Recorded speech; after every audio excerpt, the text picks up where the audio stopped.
Hola, bienvenidos a Cine Esperanzas, el show de los cinéfilos cuarentones, en el que un par de señores que sí alcanzaron a conocer los cigarros faros los reta a mantenerse despiertos durante los siguientes minutos, en los que vamos a parlotear sobre The Lighthouse de Robert Eggers.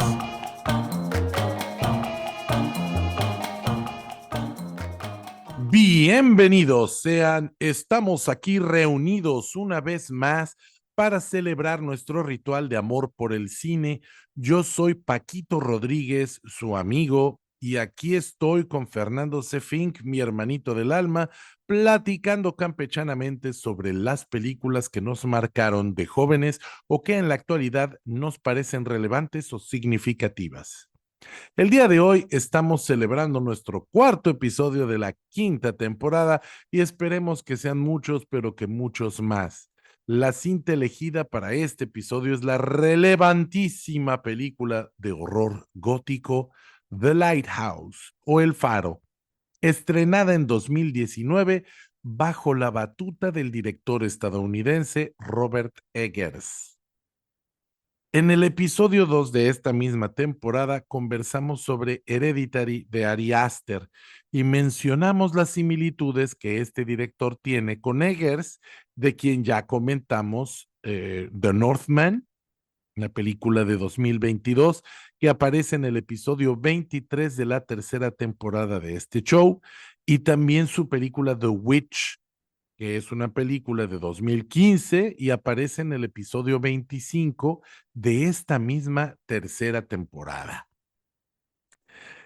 Bueno, pues esta película, El Faro, narra la historia del guarda de un faro y su nuevo asistente, interpretados por los únicos y geniales Robert Pattinson y Willem Dafoe, y de cómo empiezan a sumergirse en la locura en este faro de Nueva Inglaterra en la última década del siglo XIX, después de que una tormenta los dejara aislados.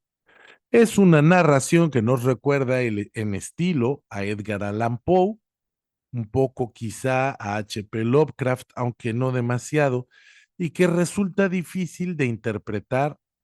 ¿Acaso no tendrá una sola lectura? El estilo cinematográfico de Eggers en esta cinta busca, por una parte, la naturalidad. Hay muy pocos efectos especiales y casi todo se resuelve con trucos prácticos. Fue filmada en blanco y negro, usando película de 35 milímetros, pero con una relación de aspecto 1.19:1. O sea, son 19 unidades de ancho por 16 de alto. La hace casi, casi perfectamente cuadrada.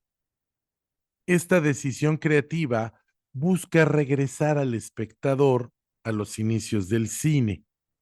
Este formato se utilizó brevemente durante los inicios del cine sonoro, allá en los años 20, 30, y fue producto de insertar la banda de sonido en el negativo, dejando un marco casi cuadrado. El resultado es una película que tiene muchas texturas, altos contrastes, una imagen sofocante y claustrofóbica que estresa e induce en el espectador la sensación de estar viendo algo fantástico, sí, pero también creíble, realista. Tiene elementos del expresionismo alemán, pero es que es difícil hacer cine de horror en blanco y negro y no sentir esa referencia. Cuanti menos cuando el mismo Willem Dafoe interpretó alguna vez a Max Schreck, este, y pues bueno, ya hay un referente que no es gratuito. Bueno, pues la decisión de filmar en blanco y negro llevó a la producción de material cinematográfico y de filtros especiales hechos a la medida. Y pues mi nivel de conocimiento en fotografía no me permite alcanzar a comprender ni la mitad del proceso. Pero lo que sí me doy cuenta es que debe ser fascinante para cualquier profesional de la fotografía porque hicieron y deshicieron todo lo que pudieron. Que si el filtro verde, que si el filtro ultravioleta, que si no sé qué. Pues lo cierto es que la iluminación fue una pesadilla para ese fotógrafo, porque la película no es tan sensible y pues filmaban de día y de noche y se requiere una gran cantidad de luz. Y pues había escenarios en los que había tanta luz artificial, eran unas lámparas tan potentes que el crew tenía que utilizar gafas de sol. Y aquí yo me pregunto, ¿cómo le hizo Willem Dafoe que se avienta un monólogo interminable en el que no parpadea durante como 2 o 3 minutos? ¿Cómo no lo dejaron ciego? Además, me imagino del el calor sofocante, porque estar con unas lámparas de ese tamaño y de esa potencia es terriblemente sofocante, generan mucho calor. Yo me acuerdo que filmando un cortometraje teníamos unas lámparas de teatro, unos spots muy sencillos, y de repente pasó una avispa volando por encima del foco y se achicharró y cayó, se murió en el aire de tan potente que era la lámpara, y era una lámpara como de 800 watts o de 1000 watts, no recuerdo. Ahora imagínate estos tanquesotes. Debe ser bastante difícil y complicado, lo que nos habla, por supuesto, de dos actores que están muy comprometidos artísticamente con el cine. A Robert Pattinson ya lo dijimos cuando hicimos el episodio de Batman. Él arrastra siempre la sombra de haber participado en la franquicia de Crepúsculo, para bien o para mal. Para bien porque hay una banda enorme, una clica gigantesca de fans que aman esa serie, pero también hay un montonal de gente que la deplora, la detesta, la odia y que toda la vida lo va a juzgar por ese papel. Pero él es un actor que ha trabajado con grandes directores y que les ha marcado el paso. Y no es fácil. Y Willem Dafoe, ni se diga, Willem Dafoe es un actor que trabajó con Lars von Trier y que repitió. Nadie repite con Lars von Trier, nadie lo aguanta para repetir, y Willem Dafoe lo hizo, repitió varias veces, y además es un actor que, que, que, que obliga a sus directores a hacerlo trabajar. Él puede hacer películas comerciales y las hace con mucho gusto, porque él no es mamón, perdonándome la expresión, pero él sí te da todo, y tú como director pues tienes que darlo todo también. Es un reparto de maravilla. ¿Quién sabe si esta película habría funcionado con otros dos actores? La banda sonora está bajo la responsabilidad del músico canadiense Mark Corben, que es el mismo que le hizo la música a The Witch, a la bruja, también de Eggers también. Y él también es responsable de la musicalización de otra película de horror contemporánea. Yo personalmente no la he visto, he tenido buenos comentarios, pero no la he visto. Se llama The Black Phone, de Scott Derrickson, una película del 2022. Para The Witch, Mark Corben compuso un score basado en instrumentos de cuerda, pero el director Robert Eggers decidió alejarse de esto y le pidió componer usando instrumentos de viento, como flautas, como cuernos, como caracolas. Y obviamente, pues todos estos instrumentos nos evocan el mar, su mitología, los vientos, la tormenta, todo esto, ¿no? Es una fusión ahí de elementos mitológicos y musicales muy buenos.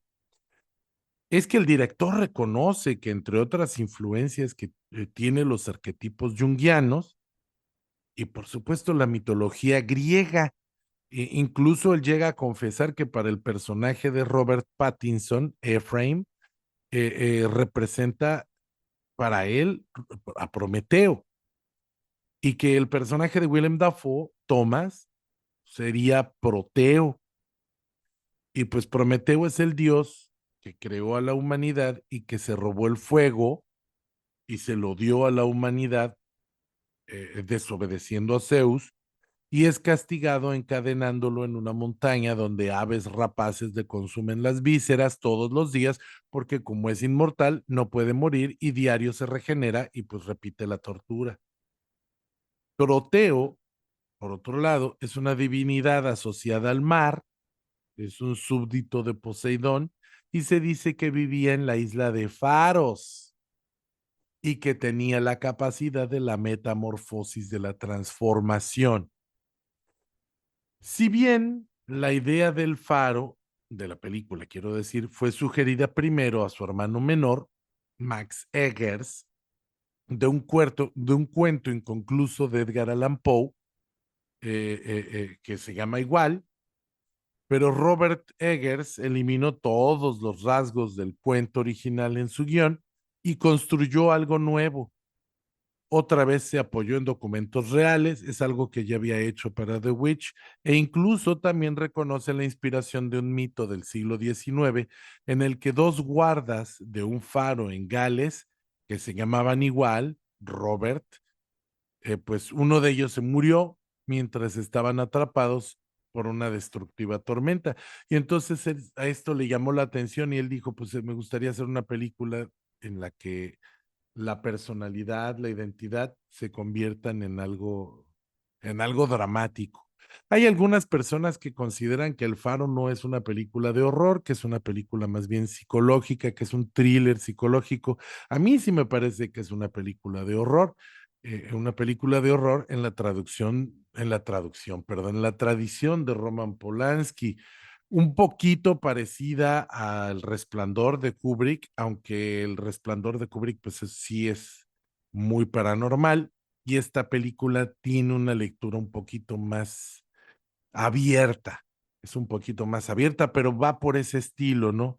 De la psicología de una persona que se enloquece por la soledad y por el encierro. Lo cierto es que El Faro es una película que se debe ver con calma, no tiene una sola y única interpretación y correcta. Quizá depende de cómo leamos la narrativa de la película, pero, pero como leamos esta película, quizá habla más de nosotros mismos que de la intención del autor. Hay elementos sexuales en ella, hay miedos y fobias homoeróticos, elementos sobrenaturales que bien podrían ser explicados racionalmente, pero la suma de todo no sostiene una única tesis de interpretación y ahí es donde radica su éxito. Yo personalmente conozco a pocos directores que logran hacer un cine así. Yo diría que es un cine muy David Lynchesco. David Lynch también hace películas que no tienen una sola interpretación. Es difícil hacer un cine así y sobre todo es difícil que un cine así tenga éxito. Pero sí conozco yo a alguien que nos puede hablar con un poquito más de conocimiento, un poquito más de autoridad sobre Jung y sus arquetipos. Y esa persona es mi compañero y amigo del alma, Fernando C. Fink. ¿Tú cómo viviste esta película, Fernando? Hola Paquito, hola amigos que nos escuchan. Fíjate que para mí fue una experiencia poderosísima el haber visto esta película en el cine. Incluso puedo decir que fue una experiencia poderosísima haberla visto dos veces en el cine, porque las dos veces la experiencia fue poderosísima. Yo creo que esas dos experiencias estuvieron separadas por una semana o cuando mucho 2 semanas. Es decir, es una de esas películas que veo y que digo, la tengo que volver a ver muy pronto, muy pronto. Y me parece que fue 8 días después que la volví a ver. Y las dos veces salí verdaderamente afectado emocionalmente del cine y esto es algo rarísimo para mí, que una película me mueva las emociones de manera intensa. Y esta película lo hizo de una manera especialmente intensa. Salí alterado emocionalmente, como si me hubiera tomado un café muy cargado. Entonces creo que definitivamente todos estos elementos que nos mencionas se juntan, se amalgaman de una manera impecable que lo hace Robert Eggers, empezando por esto justamente que nos mencionas de los arquetipos junguianos. Carl Jung hablaba de el viaje hacia el interior de la mente, el viaje hacia el subconsciente, lo que Freud había llamado el subconsciente, nada más que Carl Jung estructuró de una manera diferente la mente inconsciente. Freud hablaba del ego, del superego y del ello. Sin embargo, Jung, la estructura que Carl Jung daba de la mente inconsciente era una estructura basada justamente en figuras arquetípicas de la mitología. Entonces, él hablaba del arquetipo de la persona, que es que no es uno solo, sino que es muchos. Por ejemplo, todos en nuestra vida tenemos diferentes máscaras. La palabra persona significa máscara en, en latín y es el equivalente de la palabra prósopos en griego, que era la palabra para definir a la máscara que se ponían los actores para interpretar puestas en escena de obras de teatro basadas, por supuesto, en personajes mitológicos. Entonces, Jung hablaba del arquetipo de la persona, que es como el rostro o la serie de rostros que le damos al mundo exterior, pero también hablaba del arquetipo de la sombra. Y esto es todo aquello que nuestro ego, el ego para Carl Jung es como el arquetipo base. El ego es nuestro yo, es nuestra sensación de identidad en el espacio-tiempo. Es decir, en mi caso, la sensación de ser un hombre nacido en la ciudad de Jalapa, Veracruz, que se llama Fernando Carrillo Fink. Incluso tengo un número una clave de elector, tengo un CURP, y todo eso es mi ego. Sin embargo, la sombra para Carl Jung sí, es todo aquello todo ese contenido mental que nos resulta amenazante y que lo mandamos para abajo, al sótano, al archivo muerto, podríamos decir, pero no está muerto, está más vivo que nunca y se cuela a nuestra vida cotidiana y de repente se muestra en nuestra persona. Y entonces a mí me parece que definitivamente Robert Eggers, al igual que Ingmar Bergman en su película Persona, justamente una película de Ingmar Bergman llamada Persona, que trata de dos mujeres en una isla. Yo pienso que esta película de El Faro tiene muchísima influencia de esa película Persona de Ingmar Bergman, porque en el caso de esa película son dos mujeres aisladas y trata temas sobre la identidad y también es una película surrealista y así como bien nos lo menciona Paquito, David Lynch es un cineasta que se vio fuertemente influenciado por la película de Persona y por el cine de Ingmar Bergman en general. Y yo pienso que Robert Eggers hace un ejercicio de, pues, casi homenaje a la película de Persona y a otra película de Bergman llamada La Hora del Lobo, que también transcurre en una isla, también es una película de terror psicológico. Yo coincido con Paquito, esta no es una película thriller psicológico, yo creo que es una película de terror.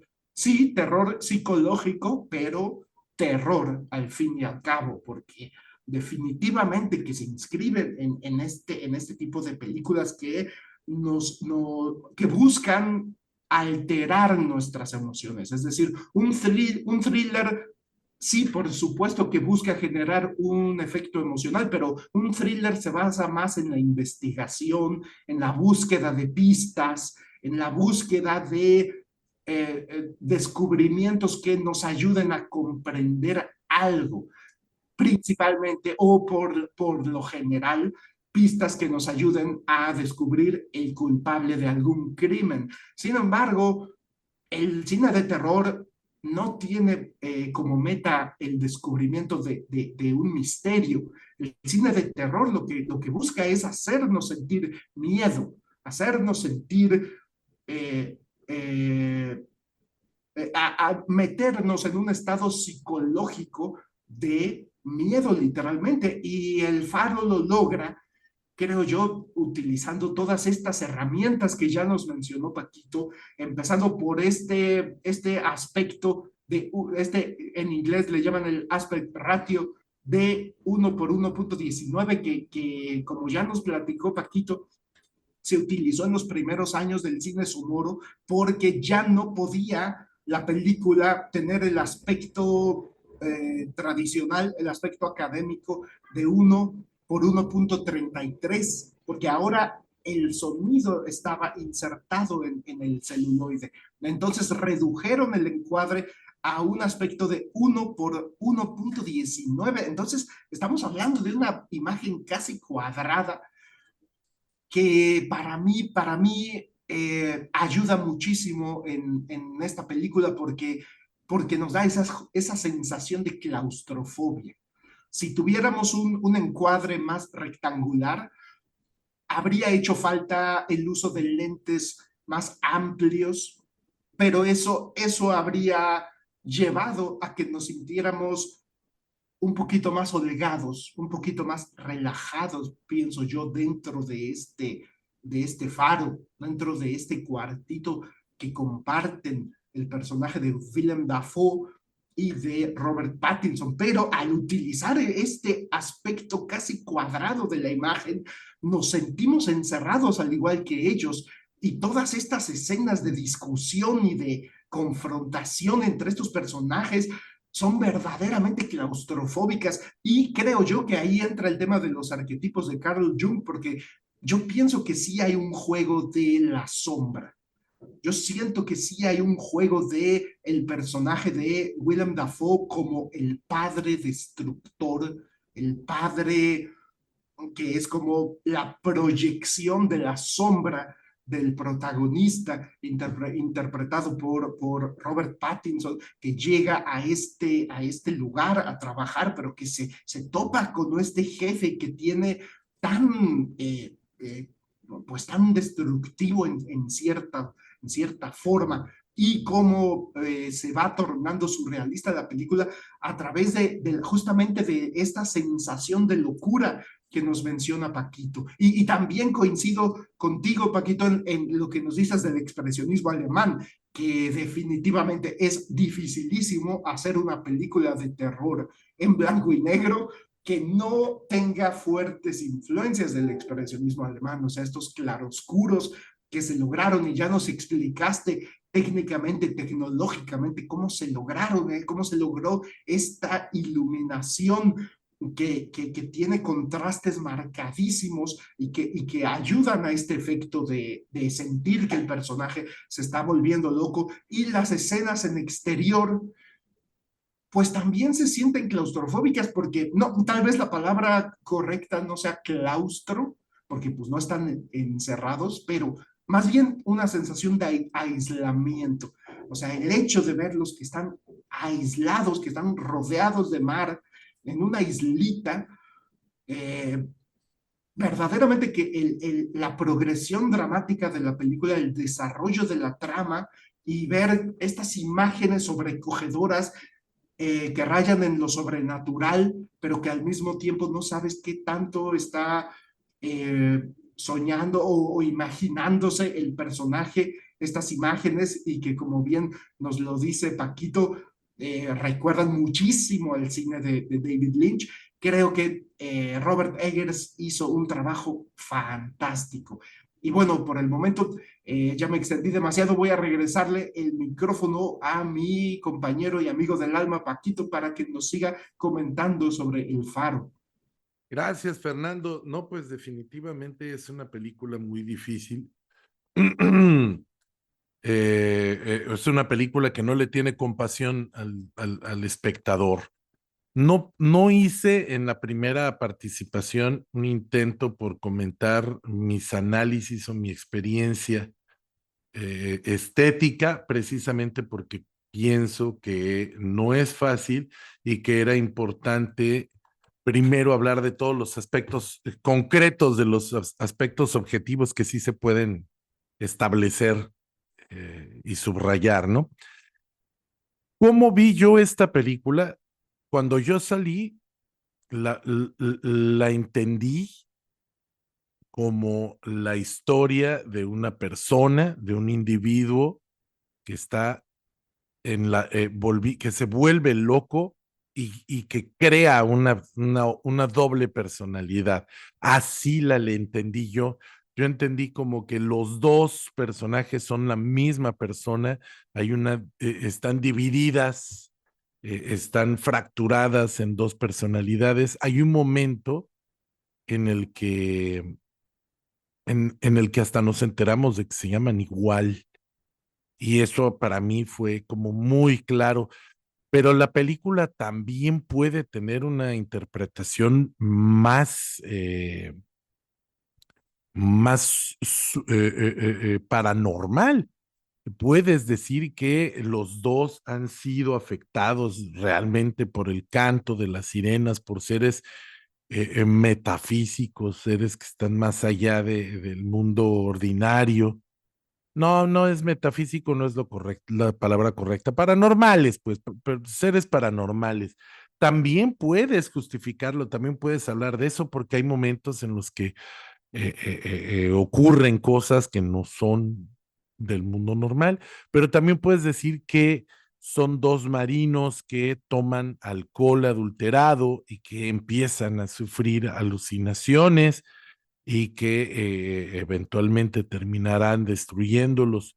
Pero también puedes decir que es la historia de un tipo que está muy loco y que a través de estrategias de gaslight y de acoso obliga o le destruye la psique a su asistente y que además es algo que ya hizo antes porque cuando llega Ephraim, interpretado por Robert Pattinson, él es suplente de otro asistente que murió, que se suicidó. Y también podemos decir que esa historia es válida, porque esa interpretación también tiene justificaciones, también hay argumentos para sostenerla. Todas las interpretaciones tienen justificación. Eso es lo que la hace tan difícil de hacer, porque el director tiene muy claro que lo que quiere es que los elementos simbólicos construyan una historia dinámica cada que ves la película y dependiendo de lo que tú traes dentro, vas a desarrollar una historia diferente y eso es lo que la vuelve angustiante, que no te da el alivio de una explicación, no te lo da, te dice, haz tú con esta historia lo que quieras. Yo mencionaba a David Lynch porque el cine de David Lynch es así. Él no parte de guiones, él parte de inspiración derivada de la meditación. Muchas de sus películas parecen un caos, un desorden, pero tienen esa particularidad que nos permiten a nosotros el acto intelectual de construir sentido. Y no a cualquiera le sale bien, porque hay muchos artistas que hacen eso y que no les queda bien, que no lo entiendes y que no puedes construir sentido por más que te esfuerzas.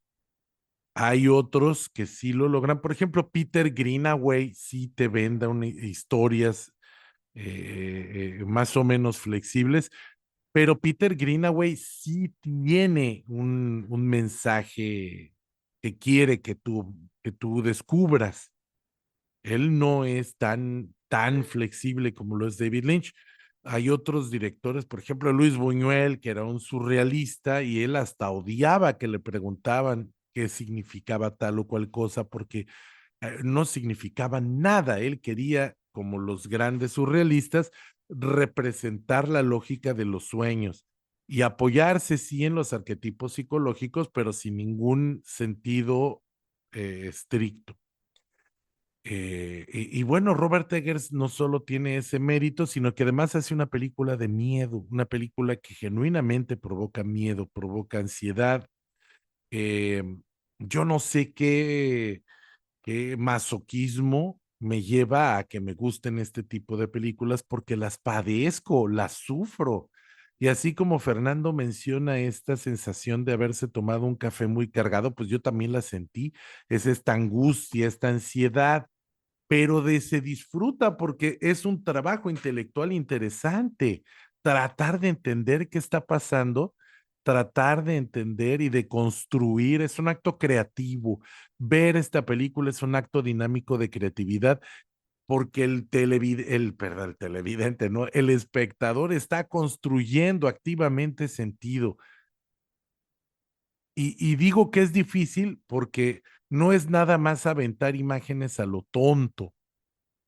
Es más, yo puedo hablar de un gran director de cine, un gran director de cine suizo, Jean-Luc Godard, que tiene películas que solo avienta imágenes sin sentido y que son ejercicios estéticos, no dramáticos, y no es tan fácil, no es tan flexible como sí lo es el cine de Robert Eggers.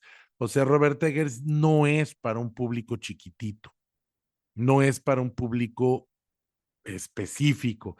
Cualquiera puede darse la tarea de hacer el ejercicio intelectual de construir sentido, porque la película está lo suficientemente estructurada para que sí tenga una historia. Es el simbolismo lo que tú estás trabajando. Y claro que no es para flojos, porque si tú esperas que él te diga al final, Satanás los obligó a matarse, no va a pasar, eso no va a ocurrir. Aunque sí lo hizo en La Bruja, en The Witch, spoilers, sí nos da una respuesta en The Witch, nos da esa tranquilidad, ese descanso. En El Faro no lo hace. Y no es casualidad, perdón, que su tercer película, o sea, que la película siguiente fuera The Northman, porque justamente él quiso hacer una película de alto presupuesto porque pues después de The Witch y después del Faro, él ya había hecho un cine de autor, un cine íntimo, un cine de poco presupuesto y quería probar qué se siente o qué es capaz de hacer dentro de un cine con alto presupuesto. Eh, pues para ahondar en ese tema, regresense a la temporada 3 y escuchen The Northman, pero pues en esta película, en El Faro, él todavía está siendo él mismo, se está disfrutando a sí mismo. Yo creo que si algo debemos reconocer a la productora 24 y que ya lo mencionamos en Hereditary, es que le empezó a apostar a este tipo de cine que sin ser un cine barato, sin ser, bueno, es barato de costos, pero sin ser un cine fácil, sin ser un cine prefabricado, sin ser un cine de maquila, es lo suficientemente flexible como para que una persona que no tiene conocimientos cinematográficos lo pueda disfrutar, pero que los que sí tenemos conocimientos de historia del cine y de análisis cinematográfico, les disfrutamos otro poco más. Y bueno, pues Fernando, esta es mi interpretación personal, es la historia de una misma persona que en su soledad genera dos personalidades, pero es mi versión, es lo que yo vi, es lo que yo viví y esto habla más de mi persona y de quién soy que de lo que el director quiso decir. La intención del director no es tan clara y permite que cualquiera cree su propia interpretación.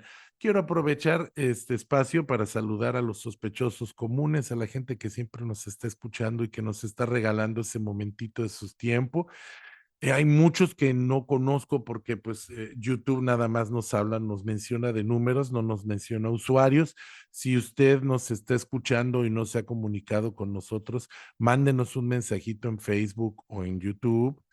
Me gustaría saber qué opinan de lo que decimos. Si no está de acuerdo, también, siempre que sea en un tono respetuoso.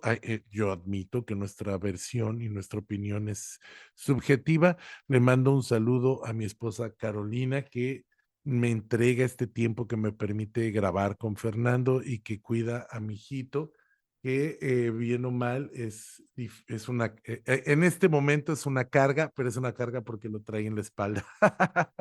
Y que pues que ella lo cuida mientras yo estoy aquí grabando y a quien le dedico este programa y espero que algún día este sea un testimonio de que su papá lo quiere mucho. Le devuelvo el micrófono a Fernando, a quien también le agradezco su tiempo y su paciencia y espero escuchar sus comentarios finales. ¿Y qué dices, Fernando? ¿Ya me volví loco? Pues fíjate que Paquito, fíjate que no sabría yo decirte porque no sé si te volviste loco tú o si me volví loco yo o si seamos la misma persona. Pero pues eso lo deberá decidir nuestros escuchas. Eh, no, pues fíjate que no, yo definitivamente que creo lo mismo que tú. O sea, yo, la verdad, mis comentarios finales serán, serán un recuento de lo que tú dijiste, porque yo coincido totalmente con lo que dices. La película tiene tres posibles explicaciones. La más evidente o digamos la más argumental y dramática es que el personaje de Willem Dafoe es una persona justamente manipuladora y que destruye la mente de sus subordinados y que ya volvió loco al predecesor de Robert Pattinson y este se suicidó y ahora le está destruyendo la mente a Robert Pattinson. Y entonces esa sería como la lectura más superficial en el buen sentido de la palabra, más visible, más notoria. Lo otro es que en efecto podemos interpretar la película como que los personajes se volvieron locos por eventos, por situaciones paranormales, específicamente por el canto de las sirenas, que los personajes en efecto se están topando con entidades más allá de lo normal, más allá de lo natural, con situaciones que rebasan la comprensión humana y que, por supuesto, logran destruir la mente de ellos, pero previo a esto,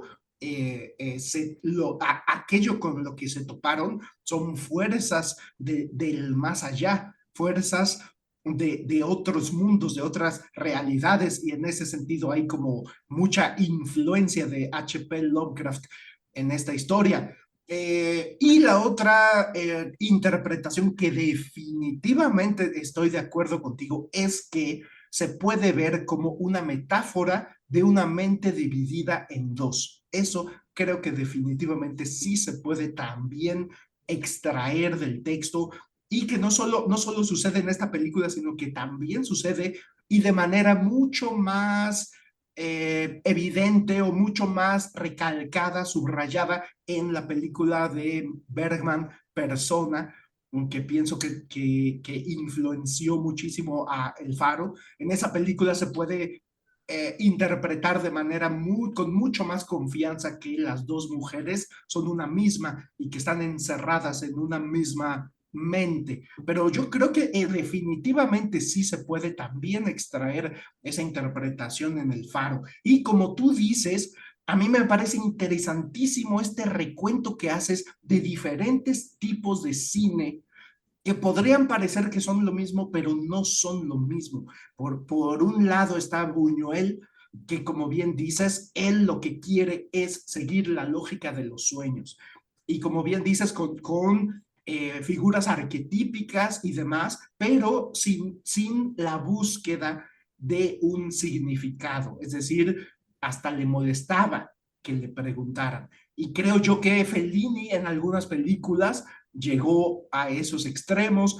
Pasolini, por supuesto, y como bien mencionas, también Jean-Luc Godard, ¿no? Tienen películas que son totalmente surrealistas, que no te invitan a encontrarle un significado, sino al contrario, siento yo que te invitan a dejarte llevar por esta marea de sucesos y de imágenes y de sonidos oníricos. Mientras que hay otro tipo de películas que, como bien nos dices, David Lynch y Robert Eggers en esta película de El Faro comparten y que no sucede así en La Bruja, porque en La Bruja sí al final sí te dan una explicación tangible, sobrenatural, pero tangible. Mientras que, coincido contigo, El Faro está mucho más del lado de películas como las de David Lynch, que me gustó mucho la frase que utilizaste: no te dan el alivio de una explicación. Y eso es parte del terror de la película. Eso es parte del terror psicológico. Eso es parte de sentir esa angustia de, híjole, es que puedo interpretar así, pero también puedo interpretar asá. Y entre que son peras o son manzanas, uno está verdaderamente sacado de onda. Y es maravilloso. Y como tú dices, es una película que no tiene compasión con el espectador. O sea, realmente te pone a sufrir con los personajes o específicamente con el protagonista, el personaje de Robert Pattinson, realmente te pone a sufrir, realmente te mete en una vorágine de situaciones cada vez más angustiantes hasta llegar a un clímax y a un epílogo que te deja, que a mí me parece sobrecogedor y que no hay manera de contarle la película al espectador, aunque quisiéramos, a un posible espectador, a un futuro espectador. No hay manera de contarle la película, la tiene que ver, la tiene que experimentar, y como tú dices, es dinámica. Dependiendo, a lo mejor si la veo dentro de 10 años, a lo mejor me voy a cargar más hacia una interpretación que hacia la otra, y esa es la riqueza de estas películas. Que me gustó mucho una metáfora que utilizó el crítico Roger Ebert, en paz descanse, cuando vio una película de David Lynch que se llama Inland Empire, y dijo: es como un virus de computadora que se te mete en la mente y empieza a dar vueltas y vueltas y vueltas y vueltas, y te descompone la mente porque no encuentras explicación. Lo único que puedes hacer es darle vueltas y vueltas. Y me encantó esa metáfora, y pienso que El Faro cae perfectamente en ese tipo de película, que es como un virus mental, un virus de computadora que te altera la mente, te pone a pensar, y como tú dices, no es para espectadores flojos.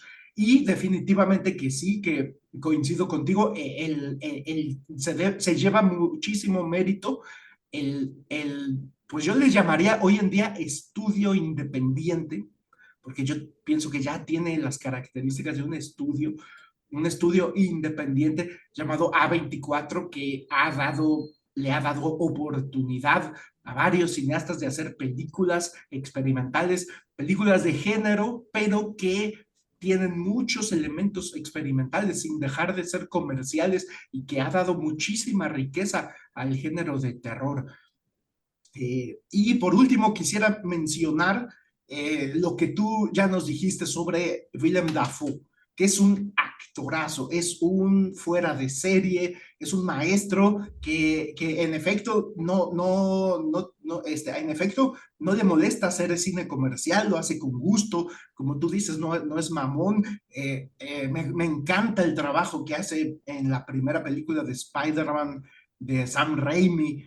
Esta escena o escenas en las que está frente al espejo, luchando ahora sí que junguianamente con su sombra, platicando consigo mismo, es un trabajo genial, pero que también ha hecho películas profundas, y como bien nos mencionas, ya interpretó a Max Schreck, es decir, a Nosferatu en la película de La sombra del vampiro, y pues por cierto que la próxima película de Robert Eggers, que me parece que se estrena este año, pues es otro remake de la película de Nosferatu, y mucho se mencionó, se rumoró que escogería a Willem Dafoe, pero a mí me da gusto que no sea Willem Dafoe el elegido para interpretar a Nosferatu, porque pues él ya vimos en La sombra del vampiro, en cierta forma, ya lo vimos interpretar a Nosferatu, y en cambio este actor, se me olvida su nombre, pero es de los hermanos Skarsgård,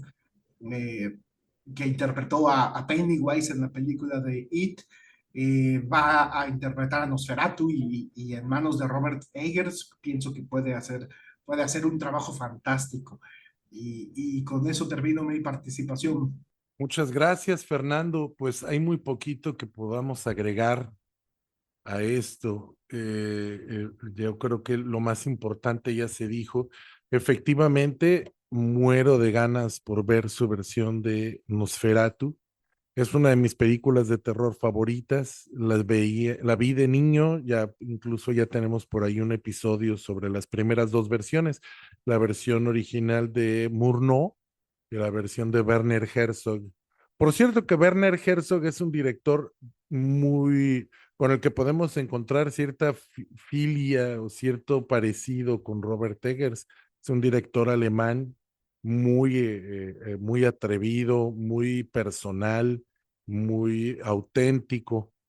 Entonces, ver un remake de Nosferatu en manos de Robert Eggers va a ser un regalo, un premio. Me parece que Willem Dafoe va a ser un Reinfeldt maravilloso. Creo que es Billy Skarsgård, el hermano que va a ser la de Nosferatu. En fin, no sé, estoy como fanboy ranteando, digo, hablando en este momento como fanboy del director y de una película que es de mis favoritas fácilmente. Eh, y aquí la discutiremos, por supuesto, en Sin Esperanzas, el show de los cinéfilos cuarentones. Yo les recuerdo que nos pueden ver en YouTube, que nos pueden ver en Facebook, en Spotify, que además ya estoy casi, ya estamos emparejados. Me puse a subir episodios a lo loco a Spotify y ya estamos más o menos parejos. Yo siempre me tardaba porque como no tengo un servicio premium, pues no los puedo programar y luego se me olvida y de todos modos tenemos muy pocos escuchas en Spotify, pero pues soy leal, se los sigo subiendo episodios ahí y últimamente, gracias a una opción que están desbloqueando, hemos empezado a subir los episodios también en Instagram. No sé qué éxito puedan tener en esa plataforma, pero pues ahí nos unimos también. Es un placer, un privilegio compartir con ustedes y tener la oportunidad de hablar de algo que nos gusta tanto como el cine. Vamos a cerrar este episodio invitándolos a que comenten, a que nos manden sus mensajes y sus likes, porque no cobramos ni monetizamos este programa, lo hacemos nada más por el amor a compartir este, esta pasión que sentimos por el cine. Yo los dejo entonces, como siempre, con mi frasecita usada y gastada. Hasta la próxima.